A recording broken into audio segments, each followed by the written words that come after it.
Welcome back to another coffee break. I'm just going to be honest today. Is that okay? I hope that's okay. Because I'm kind of ashamed of myself, and I need to sort of let that out as a cathartic moment for me. I'd just done a podcast interview on Tuesday where Dean Sharesky, a Canadian educator, was interviewing me about my photography. He does a podcast called Outside the Classroom and the kinds of things that teachers do to sort of, bring calm and joy back into their life outside the classroom. We were talking about my photography.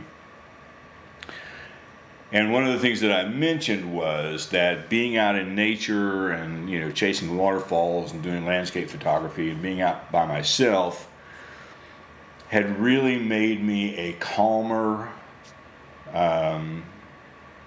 more meditative kind of educator, where I used to be really quick to anger over things that just didn't matter.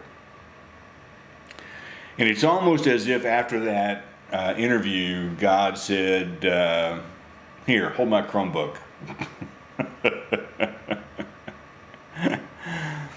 And so on Wednesday, I experienced in a very compact, crushing way what you experience every day in the classroom.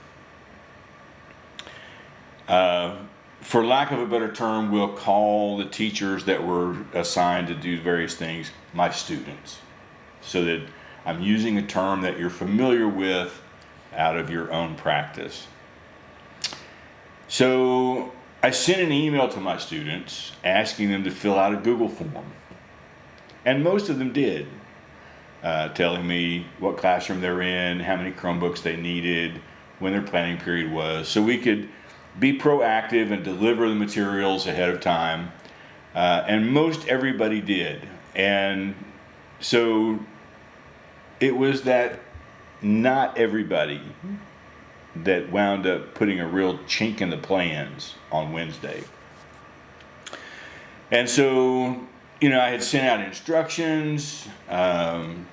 Here's where you can find instructions. Here is a link to the instructions. And then if you lose this email, it's in the FulCom or the Fulton High School Canvas page. There's a module there on Chromebook deployment. You find everything you need right there. And then my students started emailing me. What am I supposed to do? Am I required to hand out Chromebooks? I've never done this before. And the answer to all those was, in my mind, check your email. I sort of relate to Seth in the weekly notes on this one. And then, as time went on and I realized that not all of my students had done the homework, not all of my students had done the assigned readings, I realized that the best laid lesson plans I had put together and the project that we were all going to work on together was not going to go as planned. And that really came home then on Wednesday when I sent out an email saying, we will have Chromebooks to you by the end of first block. I have some of you I've already arranged to come to the library. So if you don't have Chromebooks by the end of first block, let me know what room you're in and how many students you have so that we have time to get those Chromebooks to you. And instead, now I had, in fairness, I had one or two teachers that did that. Students that did that. But then instead of doing that, for the 85 students we had planned for in the library to hand out Chromebooks, we had over 150 brought in. And we were overwhelmed. And we were not prepared. And in the middle of that, we've got discipline issues going on that I simply cannot deal with on an early release Wednesday. And the pressure is building. And I did a few things that I have always done when the pressure builds. So I sent a few text messages to the administrator group, kind of, blowing off steam. But they were not kind messages. Just be honest, they weren't kind. And then on the way home, I stopped. I even texted my mom before I left school, and I said, it's been a hard day. I'm going to stop and get some dinner on my way home, because what I typically do on days like this is I stuff my emotion with as much food as I possibly can until I feel calmer.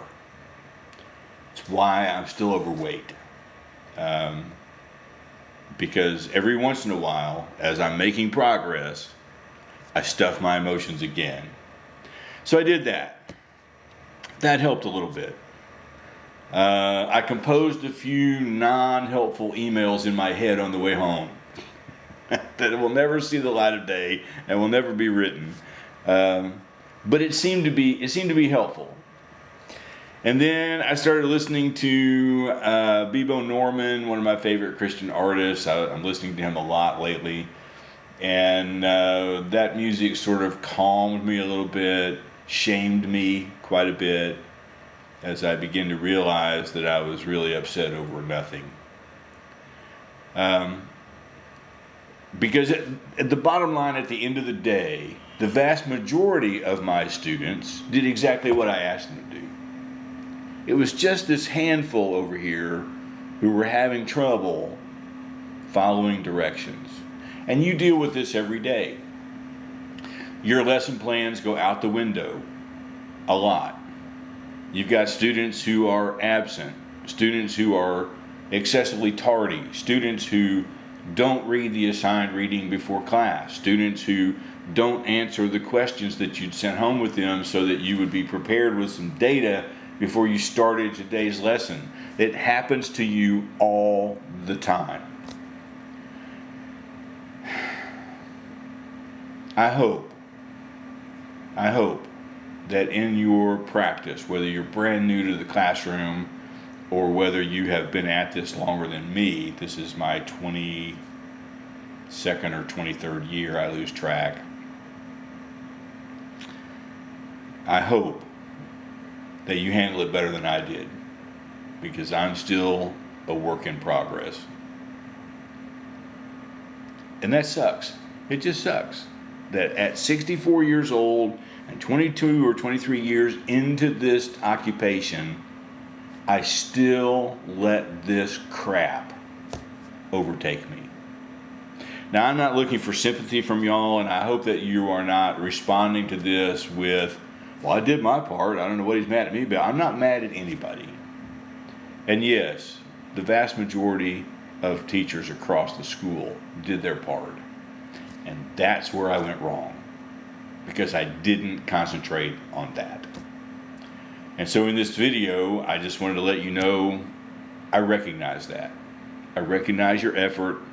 I recognize that not everybody reads email maybe the way we would hope that they would. Not everybody reads the email and comes away with the same understanding as I meant it when I sent it. We're all different. And the bottom line is, we handed out around 700 Chromebooks yesterday. Got a couple hundred more to go. I'm doing this on Thursday, by the way. You're seeing this on Friday. So it's going to be okay. I'm going to be okay. And it's going to be over, and life is going to go back to normal, and it's good. I apologize for having to be so honest. I needed to apologize. And now I'm apologizing for apologizing. Story of my life. Y'all have a good weekend. We'll get back at it again next week. I hope your first week was wonderful with your kids. I really do.